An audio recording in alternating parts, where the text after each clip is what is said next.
Well, good evening and welcome to our Manifesto launch for the General Elections 2024. My name is Neil Deepnarain and I am the Edinburgh branch chairman and administrator for the party. And I'm standing here for Edinburgh North and Leith for these general elections, focusing on our policies and the needs of the people to make our city and the nation good for all. So as we continue now, I would like to welcome our Scottish Family Party leader, Richard Lucas, as he addresses you all. Right, good evening, ladies and gentlemen. As Neil said, welcome to our Manifesto launch. Now, I've been watching a few Manifesto launches from the other parties. It's quite interesting. I think with the Scottish Family Party, probably most people watching this, you'll know what we stand for. You'll know our main themes. But listen to the other parties. It seems like they just pluck numbers out of the air and make up things for their manifesto. We're going to spend an extra £3.746 billion to get an extra 12,935 nurses. These are the sort of things, promises that no one really takes seriously. So in our manifesto launch this evening, you're not going to hear these sort of numbers plucked from the air and crazy promises that no one's really going to trust. You're going to hear about ideas, principles, philosophies, and our vision. Now, I said, as you watch this, you're probably thinking, yeah, I know the main things the Scottish Family Party is about. But I'm going to start at the other end of the list, and I'm going to mention a few policies that you've probably never heard of, the Scottish Family Party. They'll be completely unfamiliar to you. And the reason I'm mentioning these is not because these are like vital policies for our general election campaign, but the idea is that it will make you think, oh, that was interesting. I'm going to go and read the rest of their policies. I wonder what other interesting little policies they've got tucked away in that policy booklet of theirs, which you can also find on the website. So how about these? Did you know that these were our policies? Referenda. As a party, we're keen on referenda. So it's a very controversial issue. Let's say the gender recognition reform bill in Scotland. We would very possibly say, and in some cases, we should have a referendum on this. And why would we want a referendum? We want a referendum in many cases because we believe that the general population has got more sense than the parliament. And if you challenge a parliament and say, right, you should have a referendum on this, if you're so convinced this is what people want, let's just have a referendum, shall we? I don't think in many cases they think, well, they wouldn't be too keen on doing that because, well, they know what the outcome might well be. Referenda at the moment, they can be very expensive, but with online democracy in the offing, well, there are other possibilities as well. So referenda, that's something we're very keen on. Another one of our policies, how about this one, tucked away in the corner of our booklet? Insurance and utility companies. You know how when you sign on, you'll get a great deal. But then every year, if you don't say to them, phone them up and make sure you're getting a better deal. So you phone them up and say, I'm not happy with the price. They'll say, oh, okay, then we'll knock a couple of £100 off.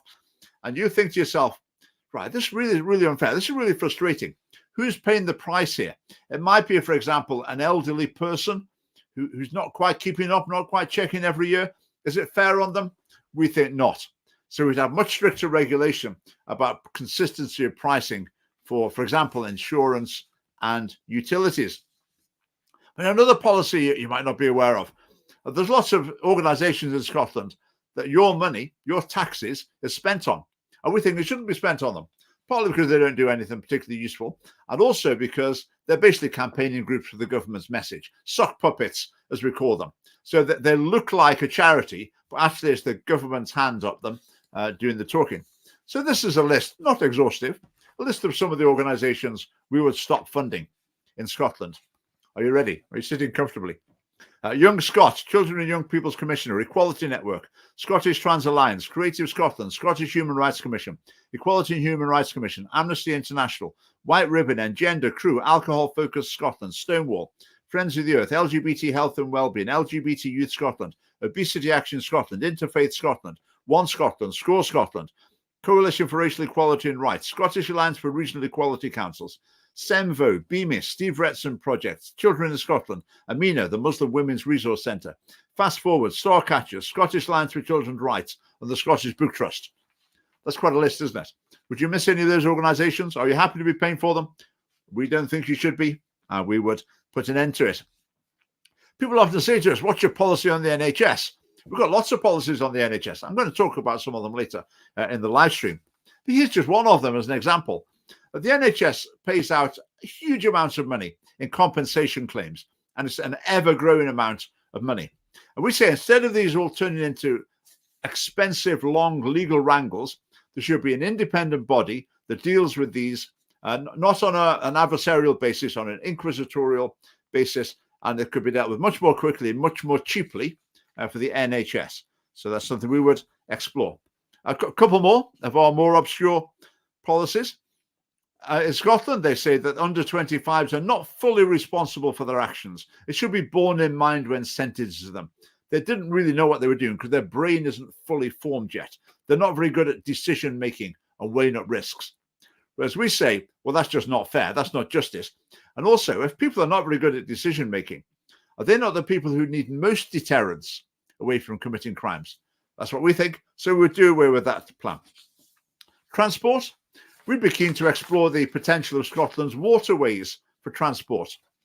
The Clyde, the Forth. If you go to other countries in Europe, you see huge cargo vessels travelling up and down inland waterways, taking an excellent form of transport. We want to explore that in Scotland as well. I mean, agriculture. When people hear about the Scottish Family Party, they don't first of all think, oh, yeah, agriculture, that's their thing. We've got policies on agriculture. They're fairly straightforward. In other words, we would want to encourage farmers to produce food, whereas the Scottish government, and the UK government to some extent as well, tends to want the opposite. They want to reduce food production, reduce the number of livestock, reduce the area of agricultural land. In Scotland, you can often make more money by turning your productive field into a wildflower meadow rather than producing the food that we need, and then the food gets imported instead. So hopefully that little taster from our policy booklets, maybe you think, that's interesting, I'm going to go and read that. Have a look at all our other policies in different areas. A classic question at election time, I've been asked it a couple of times. People say, oh, it's all very well having all your pro-family and pro-life policies. What about potholes? What's your policy on potholes? I mean, what's any party going to say their policy on potholes is? Is any party really going to say, our policy is to just leave them there so it bursts your tires on your car? Well, policy on potholes, just for those people who are asking, is we would get them fixed. So I'll hand back over to Neil, and on we go. Thank you, Richard. We are now going to hear from Leo, our party chairman. Hello, everyone. Hi. So, turning to a major policy issue for the Scottish Family Party, and that's abortion, euthanasia. So we're the Scotland's only pro-life party and the UK's only pro-life party. Life is precious and life has worth. All human life has intrinsic worth, and the measure of a civilized society is how we treat those who are most vulnerable. So we, as a party, affirm the value of human life in the womb. Our party policy is to protect life from conception to natural death. Voting tactically or simply against a party won't make your pro-life voice heard. You have to vote for what you believe in. Before the UK election was called, the UK Parliament was set to vote on the full decriminalisation of abortion. So here is the issue: the removal of all time limits. And they must be stopped. The SNP, Labour, Conservatives, Lib Dems, Greens, ALBA, and Reform are not pro-life parties. For them, voting for them will not defend the lives of the unborn. They are pro-abortion parties. At the Family Party, we cannot be silent on this vital issue, and we won't be. Abortion as a means of birth control is morally unjustifiable. Abortion is not healthcare. Pregnancy is not a disease. So immediate steps are on the route to eliminating abortion. Well, this should include independent counselling to those considering an abortion and reducing the current 24-week limit for abortions and preventing abortion on the grounds of disability after 24 weeks. So you might not have strong views on abortion. However, I hope you agree that it should be discussed openly by the parties. No Holyrood or Westminster party is willing to start the debate in Scotland by standing up to the pro-abortion consensus, but the Scottish Family Party will. So turning to the issue of euthanasia, we oppose the introduction of assisted suicide and euthanasia. If choosing death is seen as a valid option, this will inevitably lead to vulnerable people experiencing pressure, real or imagined, to end their lives. We want everyone to feel valued and worthy of the highest degree of care throughout their life, and so suicide should not be promoted as a valid response to these difficulties. Very often, safeguards are soon eroded and access to euthanasia is widened and palliative care becomes sidelined. Indeed, we would see the loss of palliative care services.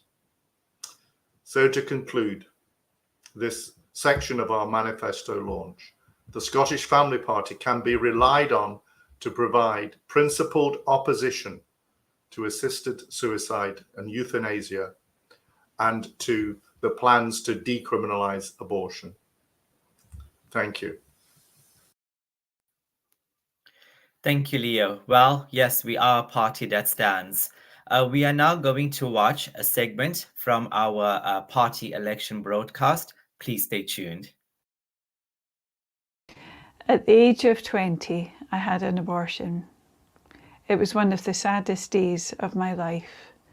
I was changed forever. I was on the path of motherhood, but I didn't think I could cope, so I had an abortion. A dark cloud descended on me that day. I came to realise that what I'd done that day was to end the life of an innocent human being. A tiny human being, but a human being as unique and valuable as you and I. I've now found healing for the trauma and forgiveness for the guilt. That dark cloud has gone. I come here to pray for women who find themselves in that same situation, pregnant and panicky. Maybe somewhere in her heart of hearts she wants to keep her baby. Maybe she's looking for a sign. Maybe she'll find peace in choosing life for her baby. Some women do, even at the last minute. Our offer of help has saved mothers from the trauma of abortion and saved the lives of babies. Maybe if someone had been there outside the clinic, I wouldn't have had the grief, guilt and trauma for 34 years of my life. It's difficult being misrepresented by politicians and the media. Standing here, we've been spat at, sworn at, had things thrown at us, poured over us and threatened. It's tough, but I stand here praying and offering help because I care about women in crisis and I care about human life. I just can't stand by and do nothing. The main political parties want to see people like Mary locked up for multiple years. Some have even been arrested for the thought crime of silent prayer. In England and Wales, over 250,000 human lives were taken in the womb in 2022. This was up 17% on the previous year. In Scotland, it was up 19%. Free speech is just a memory. Justice means the strong speaking up for the weak. The Scottish Family Party will not be silent. Give us your vote, and we will be a voice for the voiceless.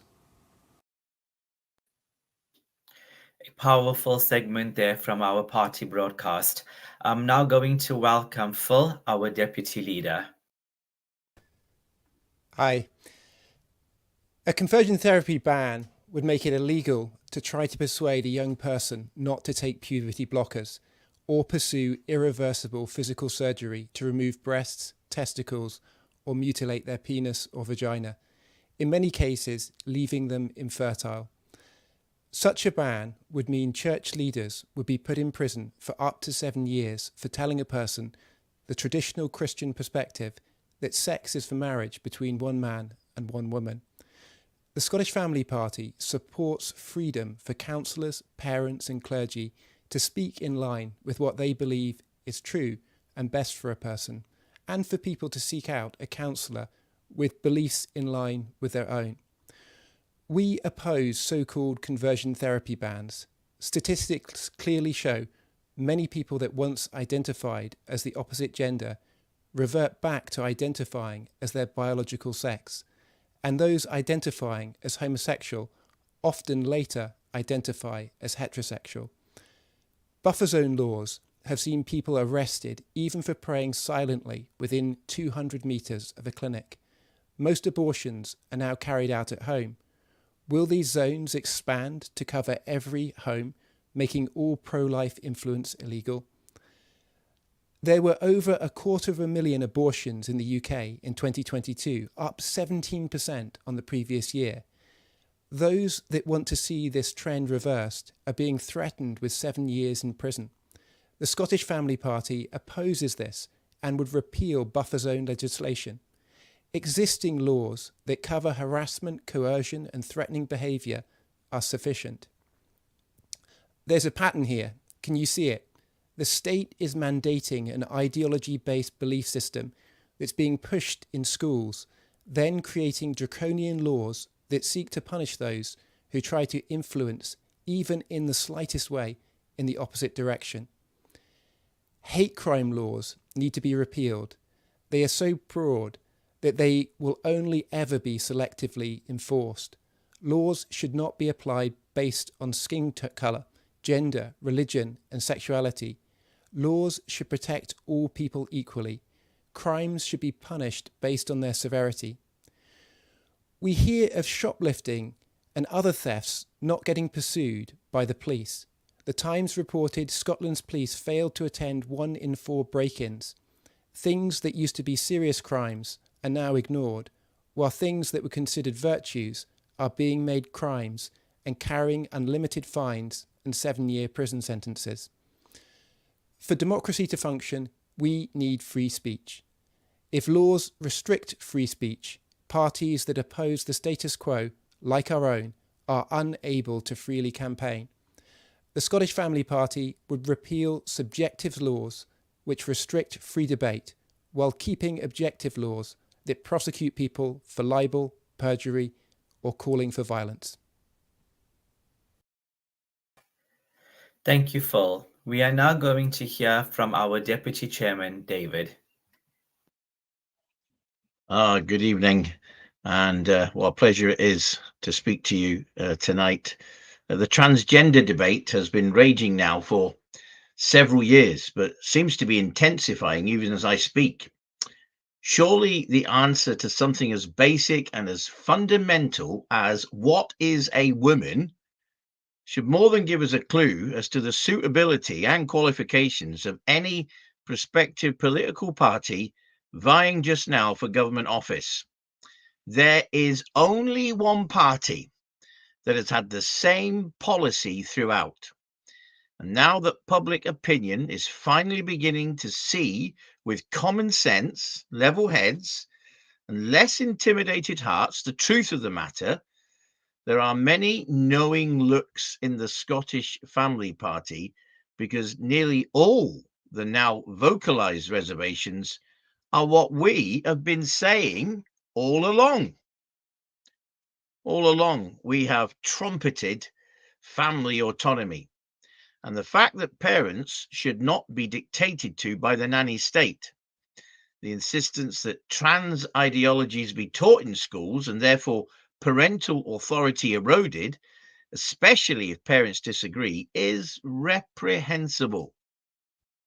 All along, we have opposed the politicization of our police and the ridiculous trans laws that are being proposed and passed, that our police, instead of chasing real criminals, are wasting their precious time trying to control people's thoughts and attempting to make people politically correct through the hammer of unjust laws. All along, we have said how atrocious the law is. If a convicted rapist is considered for a female prison because they now claim to be a woman. All along, we have said that if the law and politicians pander to such nonsense, something far wrong has happened, and such people who spin and sponsor such madness need to be forced to resign in shame.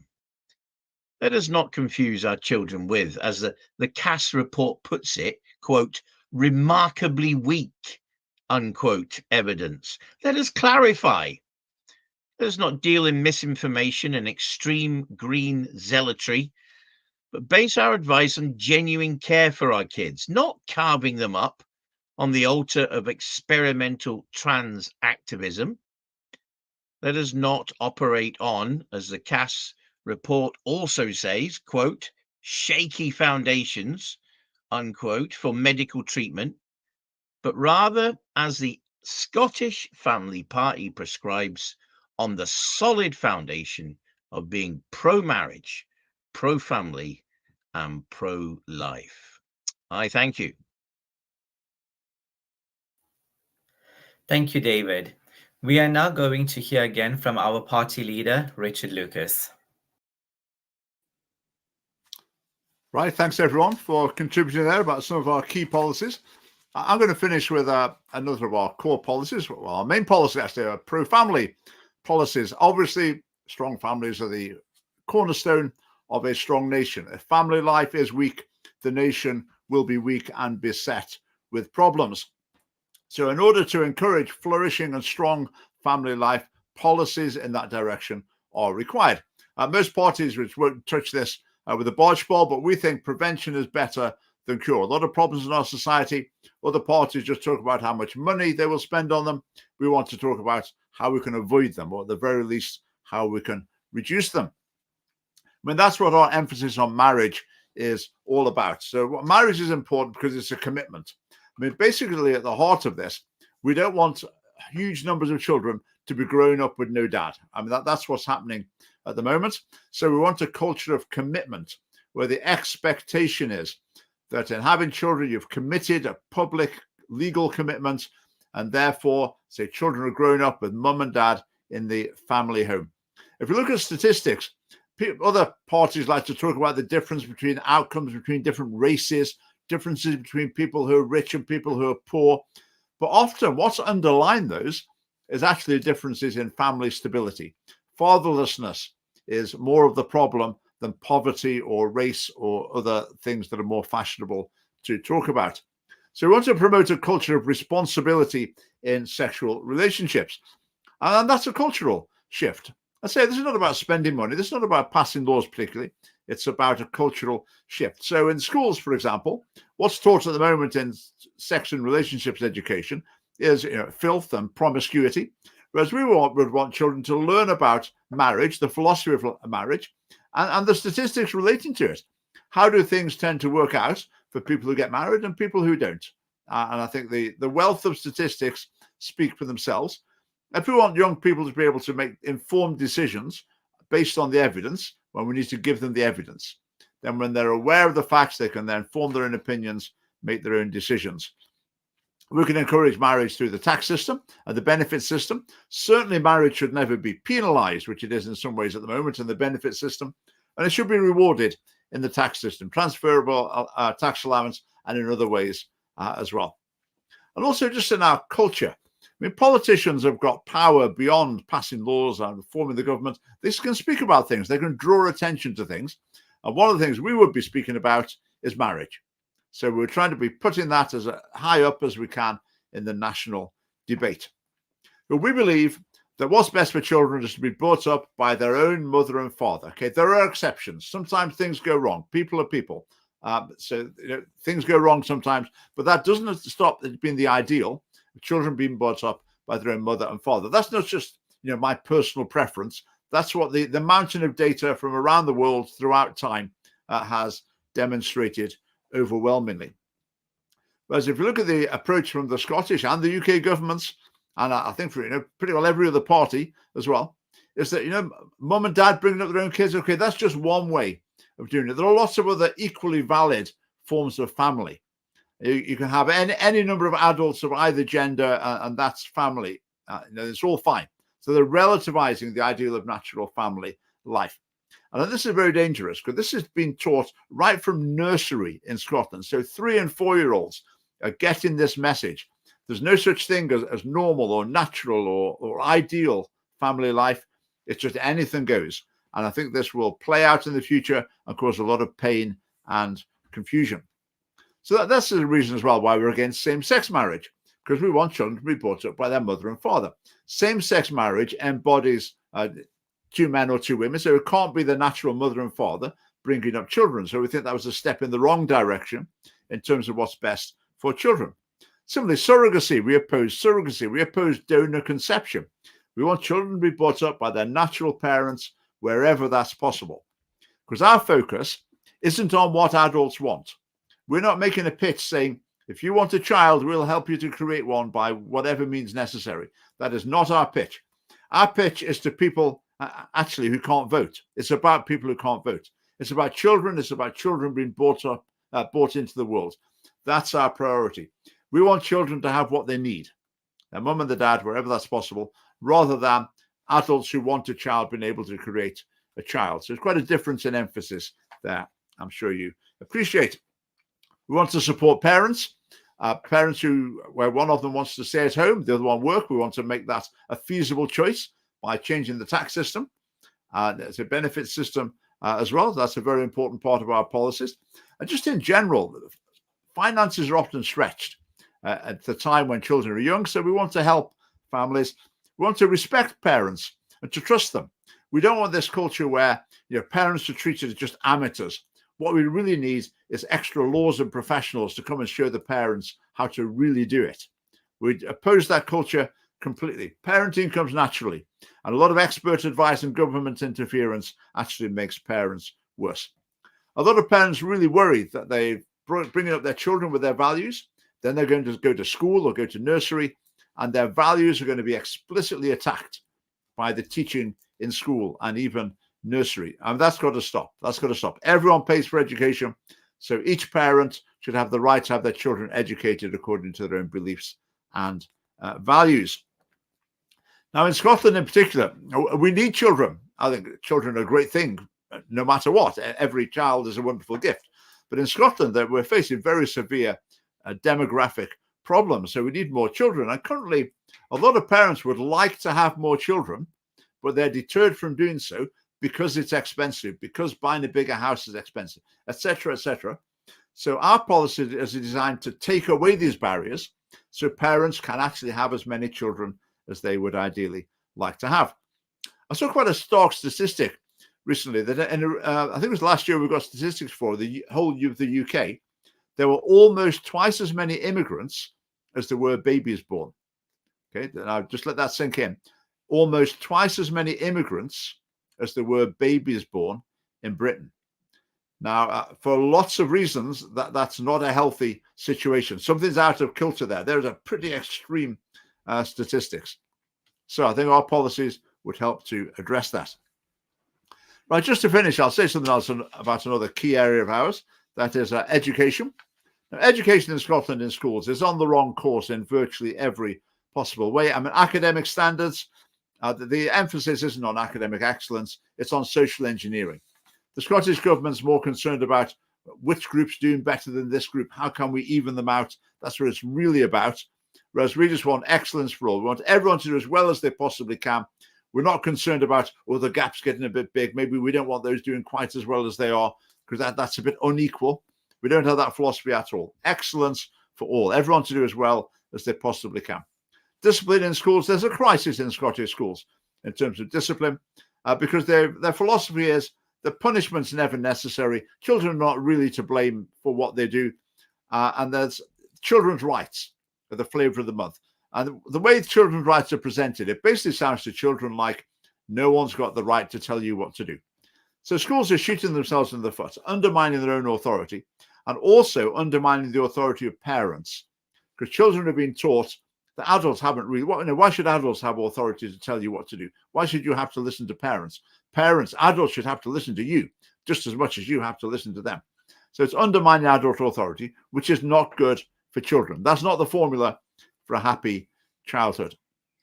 Also in schools, instead of there being a balance between challenge and care, it's really gone overboard in the therapeutic direction. So children are constantly encouraged to introspect, think about their own emotions, about their own feelings, to describe their own feelings in mental health terminology, and to see themselves as vulnerable and delicate. It's very much out of balance and is undermining the mental health of young people. But in schools, they've got the harm reduction approach to, for example, drug issues. So the message with drugs is not so much just don't do it. Bad thing, wrong thing to do, don't go near them. The message is more likely to be along the lines of, well, obviously, we understand you're going to take drugs, but try and stay safe while you're taking drugs. So these are the ways you can stay a little bit safer. I mean, a really disastrous message to young people, and young people are paying the price for it. I mean, sex education, you probably heard me talking about this at great length. I mean, children are taught they have a right to have illegal underage sex and all sorts of sexual, well, no other word for it, sort of perversions, dangerous sexual practices are presented to young people as perfectly normal, natural, and healthy, as is pornography. The transgender message, again, hugely destructive in schools, massively destructive, and yet it's continuing apace.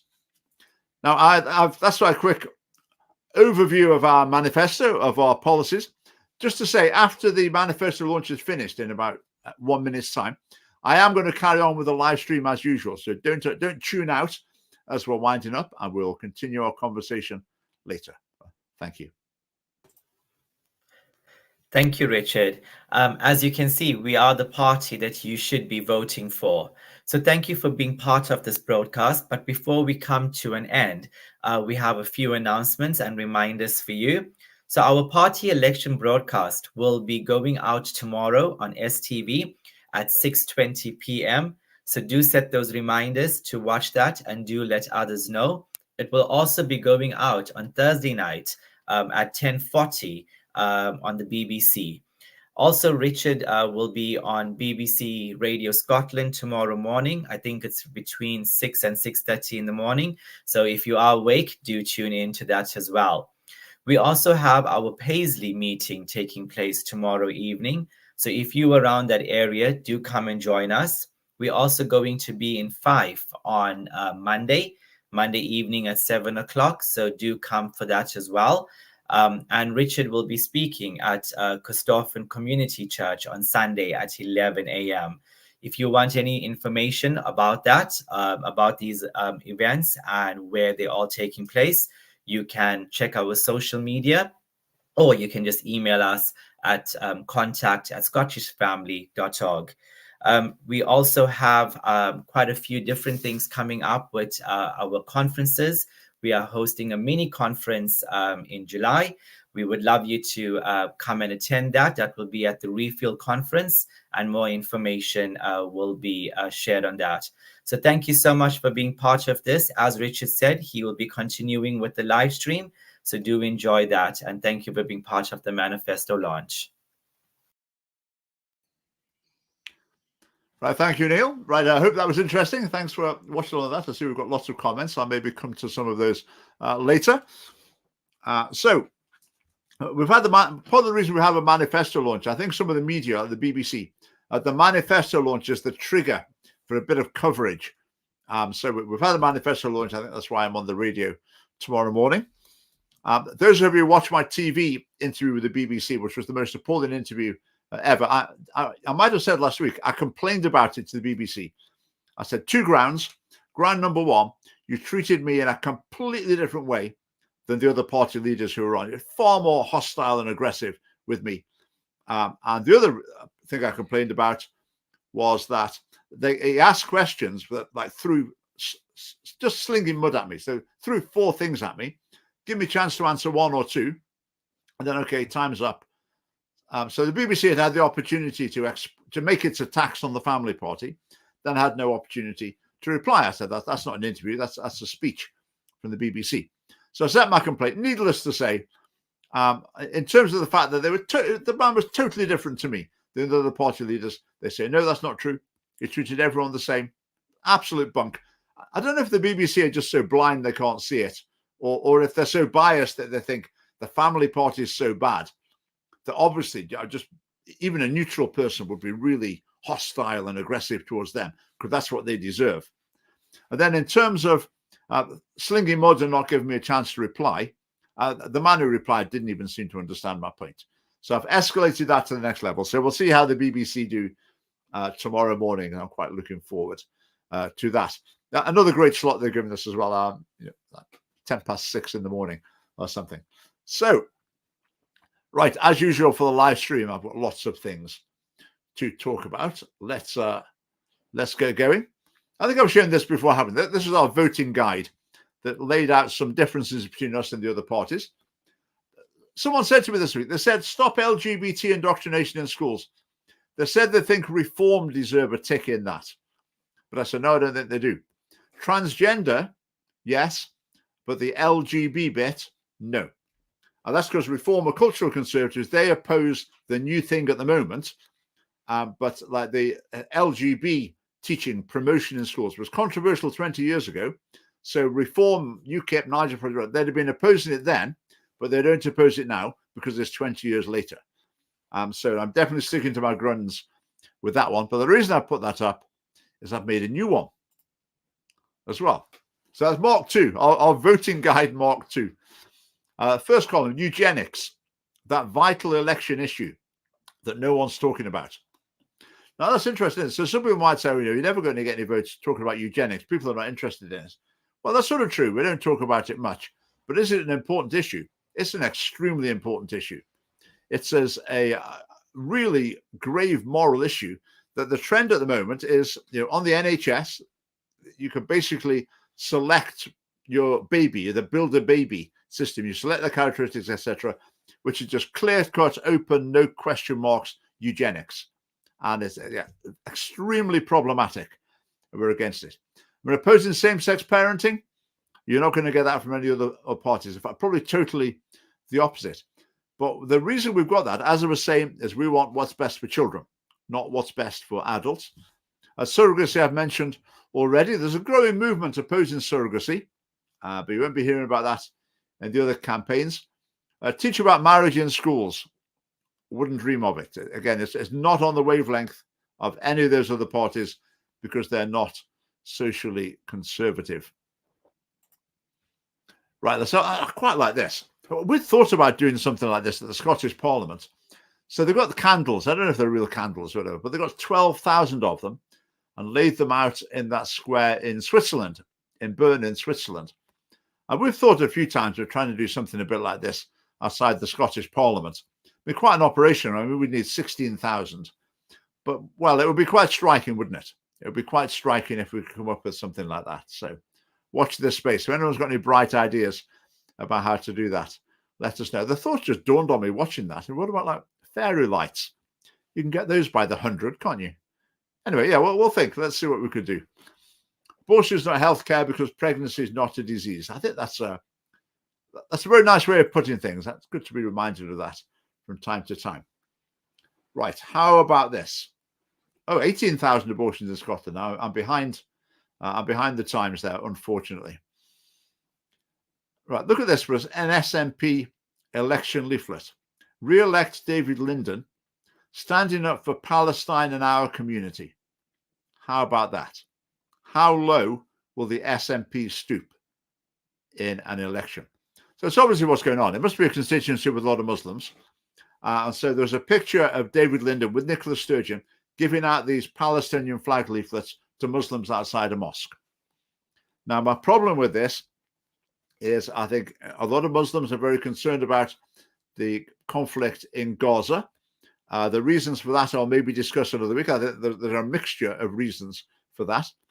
But then some Muslims want to engage in UK politics from the perspective of their Islamic loyalties. And that is not a good road to go down in any nation. We do not want politics to be a conflict between religious groups. We want it to be a debate about policy, about how best to run the country. So Muslims who are trying to make a foreign affairs issue, that is not so much a foreign affairs issue, it's a Muslim loyalty issue. They're trying to bring that to the centre of Scottish politics, and the SNP is quite happy to go along with them. So I think the SNP has been completely irresponsible about that. And basically, they don't care about the long-term prospects. They don't care if it's right or wrong. They just think this might get David Linden re-elected. There's a lot of Muslims, I'm sure, who do not go along with this sort of mindset. There's a lot of Muslims who are thinking, I'm not so interested in that. What I'm interested in is how Scotland's run. The school down the road, what are they teaching my children? That's what I'm interested in. And they're the sort of Muslims the Scottish Family Party would like to appeal to. But the SNP is appealing to the sectarian section instead, as you'd expect, as you would expect. Oh yeah, I've talked about that already, my BBC interview last week. Now, you might have seen this on social media.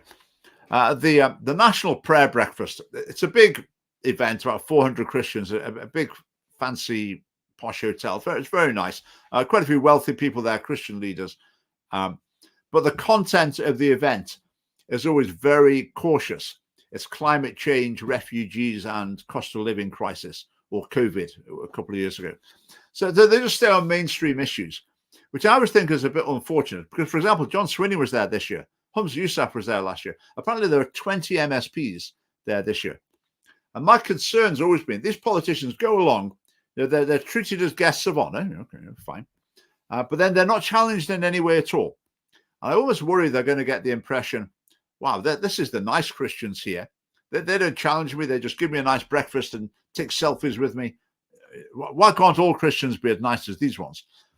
So CBR, the pro-life group, set up a display with a fetus image, an abortion image, asking the National Prayer Breakfast to pray for the unborn.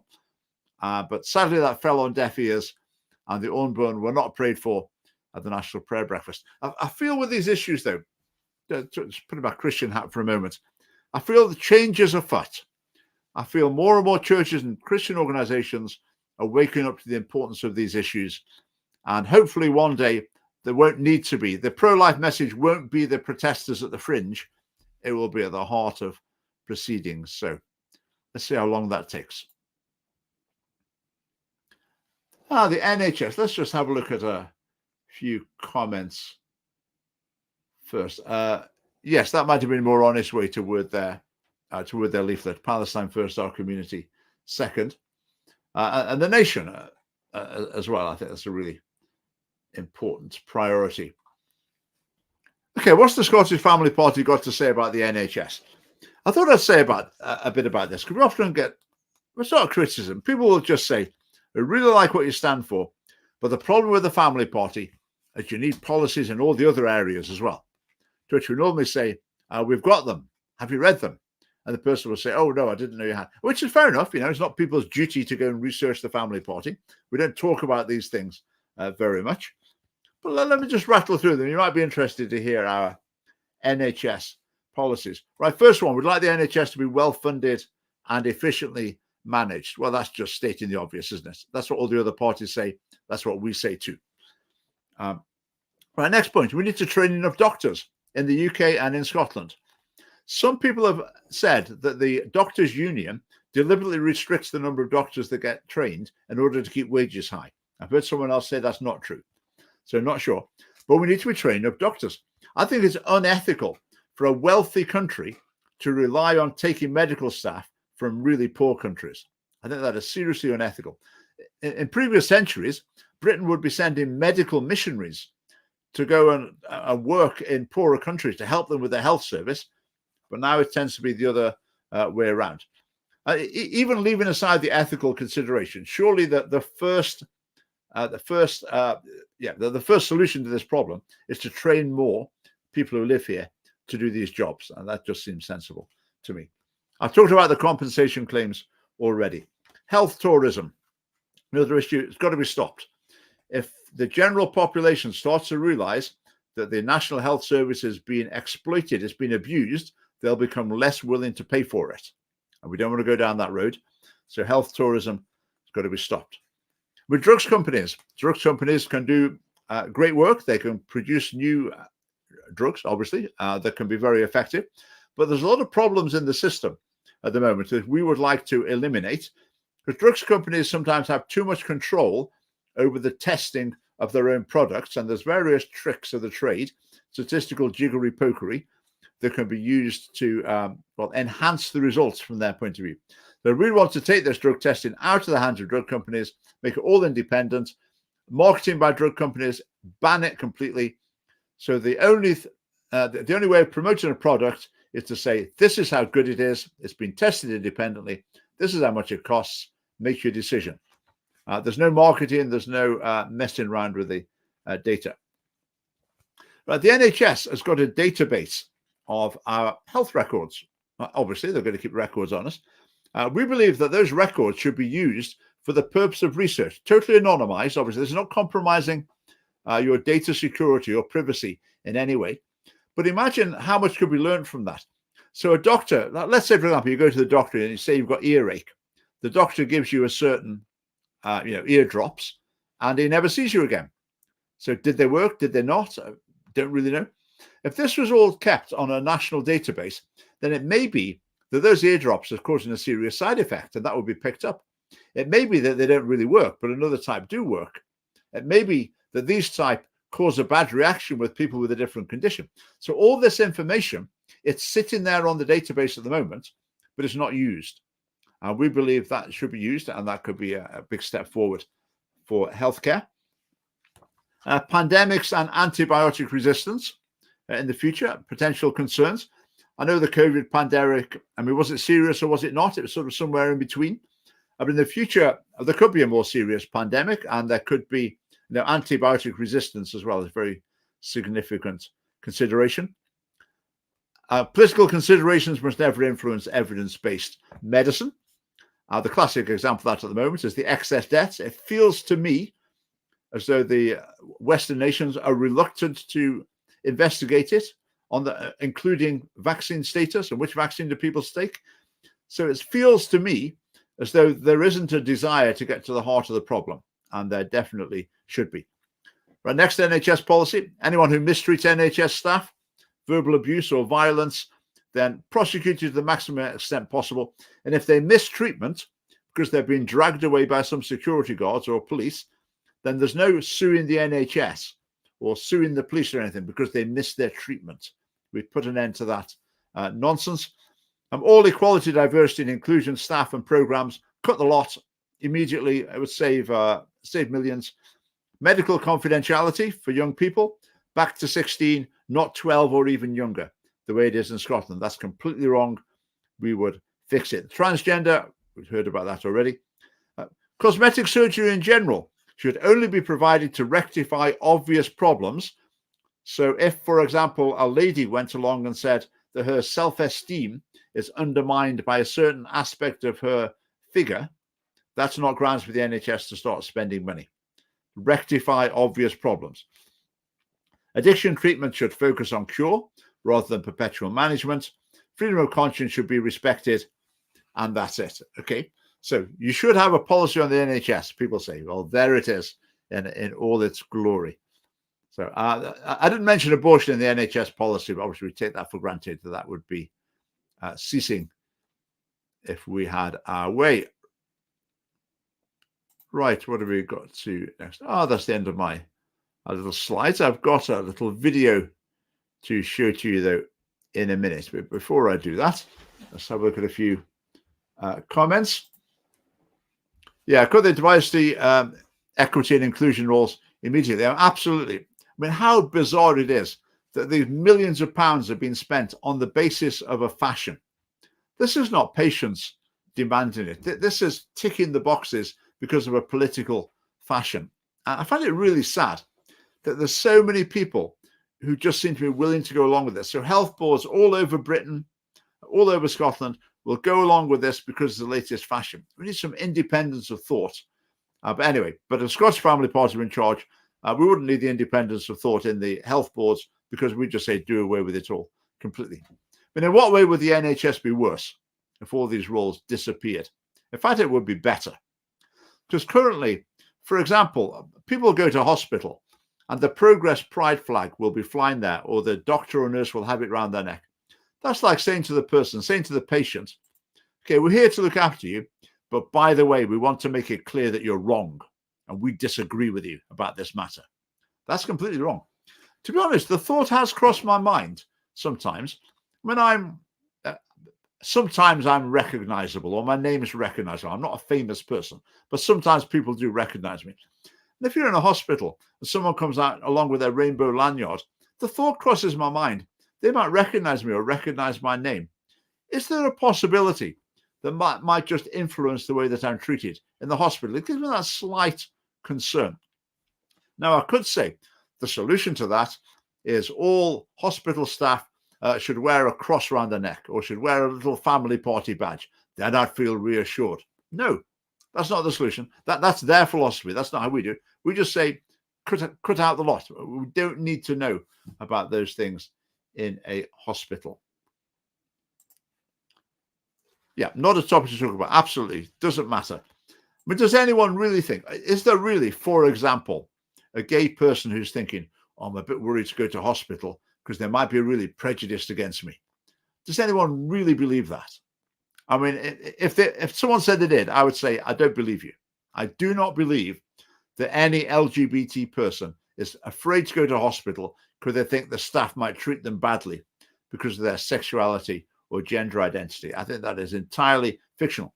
But of course, let's not forget that the Scottish Government funded charities encourage people to say that they feel, isolated or ignored or discriminated against or unwelcome or whatever in any government service. They try and stoke that up in order to maintain their own funding. But it just is not true in the slightest. Now, something else I had, they do fire comments in. Let's just see what we've got there. Just going back a little bit.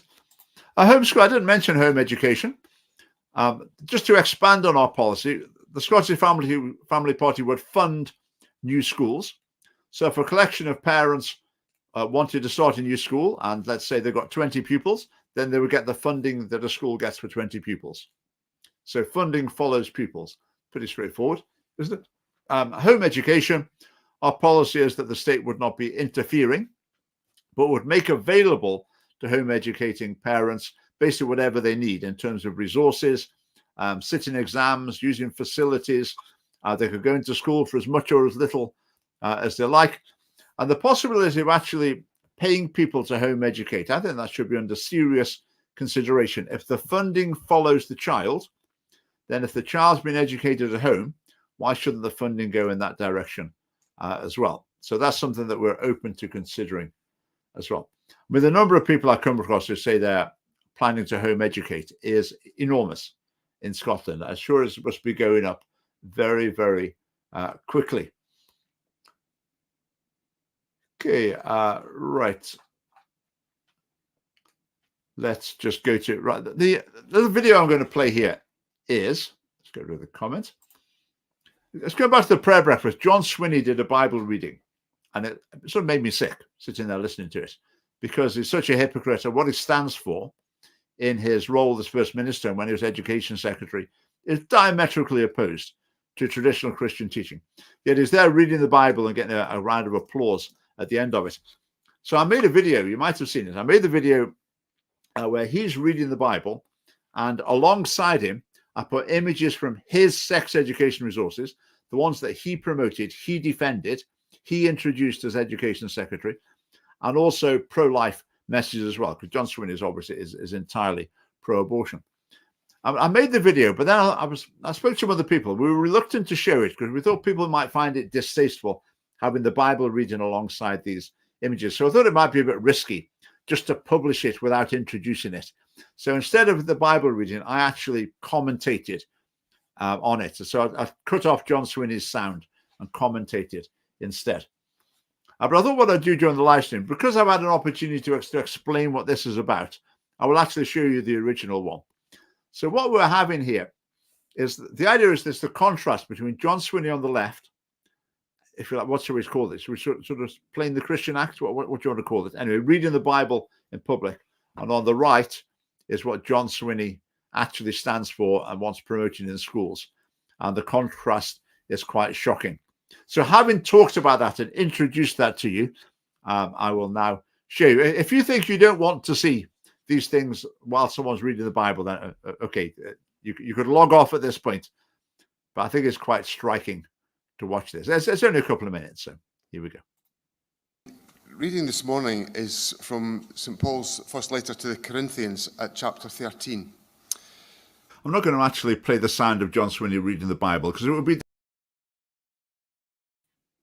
Oh, I've got the wrong video. I thought I put in the one with the original, so I put in the one that's on YouTube. Right, if you want to see the one on YouTube, you can just go and watch the one on YouTube. Sorry, I made a little mistake with that. 126,000 children in homeschool. Okay, that's in the whole of the UK, is it? Per parent means there are more parents teaching than all teachers in Scotland. Oh, that's it. Right, Gareth, is that Scotland statistic or is that a UK statistic? If 2 children per parent teacher means there are more parents teaching than all the teachers in Scotland. That's fascinating. That's a fascinating statistic. Yeah, so if teachers get paid, shouldn't those teachers receive something as well? And that is well worth considering. So yeah, great statistic there. Right, if you happen to, I'll record the BBC thing tomorrow and put it on social media later. But if you are up bright and early, then have a listen to that. I think the last interview with the BBC, I think I was too nice to them. I think when they managed to get the words fascist and neo-Nazi into their questions, I should have gone for the jugular a bit more about that, because that was totally outrageous for them to try and portray us in that sort of light. So if there's anything like that tomorrow morning, then I say I'm going to respond in a more forthright manner. So do tune in. I'll bring Phil in at the moment to see if he's got anything to say to conclude. I'm just going to repost our election crowdfunder. So if you'd like to make a donation, all donations are appreciated. Election campaigns are expensive. We've actually far exceeded our target, including donations through other means than the crowdfunder. But if you can chip into the crowdfunder, we would very much appreciate that. So let's just see if Phil's got anything to add, and then we will wind up. Well, Phil, you got anything to add there? I was just thinking on the NHS thing, and this was just a thought today, that what you're saying about the training data is so important. This next term for Westminster is going to see the rise of artificial intelligence massively. You know, probably GPT-3, it was at the level of like a primary school child or something like that. GPT-4 is like secondary school or undergraduate, somewhere between the two. And the next model is probably going to be kind of PhD undergraduate level. And I can already see AI, able to do many aspects of my job as a programmer, and medical stuff is something that it excels at as well. And so it can be used very effectively in areas of diagnosis. It's already outperforming doctors at spotting cancer and things like this. And so, this is just going to be a huge issue in the next parliamentary term. And the balance is going to be, how do we balance privacy and training these systems? And the more prepared we are ahead of time, the better it's going to work out for us. If we just sit on the fence, somebody's going to come up with a system and they're going to say, here's this thing, this is what it does, and we'll just be the consumers. Now, I think it's something that we want to be on the front foot on and thinking, how do we train these things? What are the ethical decisions and things that we make around people's data? But it's going to massively transform healthcare. I think we'll be in a situation very soon where online, like free online doctors, or just pay a little bit, online doctors are going to be freely available, and they'll have the camera. The line used to be, okay, a computer can't see if you're seeming a bit sad or whatever, but AI can. Anything a person can see, they can see. They might not be able to give the same warmth and reaction, but in terms of anything that can be observed, they can observe it at least as well. It's interesting you say that actually AI assistants have outperformed humans in terms of empathy in the medical sphere in some of the trials that they've done, and this, I think, comes down to a question of the time, the pressure, and all those kind of things that, an AI has got all the time in the world to listen to what you have to say. And it's also been trained on the entire, the entire data set out there. So your GP will have only seen a certain number of things in their lifetime and in their experience. Everyone's traveling around the world, going off to foreign countries, coming back with different diseases and things like that, that your doctor wouldn't have seen. But if you look at the nation as a whole, and something's been trained on the nation as a whole, then you'll have a much better data and faster responses. And there's still the need for GPs there, but it's something that can relieve a lot of the pressure at a time where we see tremendous pressure on our National Health Service. So I think we might see some of a solution coming from that direction, and it really takes leadership to see that come through in the right way. Yeah, it's interesting. I think years ago people used to think, people with more menial jobs, they're in danger, they're going to lose them, it's all going to be mechanized, robots will be doing it. There's more doctors and lawyers who should be worried now.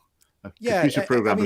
If you're a plumber, you're fine. The data is incredibly precise. If you're off trawling the internet and looking through Reddit and Twitter and things like that, a lot of the data's junk, But when you've got medical records, these are things which are written by incredibly intelligent people in often very precise ways. Yeah. And so the ability for AI to see patterns in that data, it's a very good data set for for training things on. I heard that the problem with doctors, the reason why AI is better at diagnosis, is that doctors think they've learned things through their own experience. That they remember Mrs. Smith, who they tried that on and it really didn't work. So they're influenced by anecdotes, but that's not the way to go. That's not logical. They just need to go by the data, and the AI will. So yeah, that'll be very interesting. But I would say there's a lot. If you look up your symptoms, like this used to be the experience in the past, that you'd have some symptoms, you like, I've got a bit of a headache or something like that, and there's something else, and you look it up on Google, and it basically says you're about to die. At the bottom will always be a few fatal possible conditions. Yeah. But the experience is very different, I think, with ChatGPT and other AIs. It normally gets you, into the right ballpark so that you can understand what's going on, or something that a doctor's told you or things like that. You can put in your symptoms and come up with something good, even with present systems. And so, it's just going to accelerate. But in terms of the human bit as well, a lot of the medical advice now, it's on the phone. Yeah. So I think if you're phoning someone up, would I have any, to me, talking to a computer, if it can speak perfectly fluently, that's virtually no different than phoning someone up. In terms of human interaction, I would barely feel I'm not sure I'd feel I was missing out on anything at all. In terms of going to see someone, that would be different. But in terms of phoning up, I'm not sure I'd feel I was missing out at all if it was an AI thing. In fact, I might even be reassured, but I wouldn't feel, am I wasting the time? Do I really need to do this? Yeah. And some of the most expert kind of surgery things happen by sort of robots already. So the surgeon will be making quite a large movement, and the robot will reduce that movement 10 times so that the surgeon's hand is shaking 10 times less, and it's using its little robot fingers and things like that. But that's also very good training data for AI and things like that. So, the number of robots, if you've seen the Elon Musk robots and things like that, that's all accelerating as well. And that's very much going to be part of the story of the next 5 years. First to do with the information, but later to do with actual robotics and things like that. Big transformation coming. How about politicians? Are they going to be replaced by robots? Just on that note, Phil made an AI thing that answers questions about family party policy. We haven't published it yet, but it's better than me. It is published. I mean, it's there on the ChatGPT AI store. So if you go into ChatGPT's store and you just, it's working for some people and not working for others, because they don't seem to have rolled out these GPT agents to everyone. But if you just search for SFP, then you'll come up with our policy helper, and it gives very good answers to our questions, like better than probably our candidates would, because we've got policies right the way across the board in all these different areas. So we fed our policies into it and said, answer questions in our policies, and it comes up with good answers, and it'll be the same for medical stuff as well. So, for example, I've talked about our NHS policies. So if on the BBC tomorrow, if I go in and they say, tell us about your NHS policies, I probably read out about 10 policies. I'd be lucky. I'd be doing very, very well if I could come up with 7 of them off the top of my head. Whereas the AI gets you there. But of course, the AI can't be responsible for values or priorities. So I think politicians are safe. They're not going to be replaced by AI.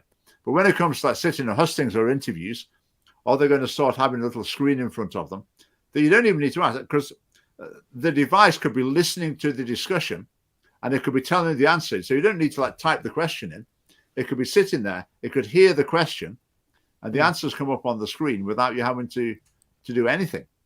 Yeah, I'm going to be in a hustings on Thursday, you know, and I think, oh, I didn't really have time to type out questions, so I just tried like putting in one word into the, you know, the policy agent, and because it's trained on our data, it just, you know, it assumes it's a question about our policy.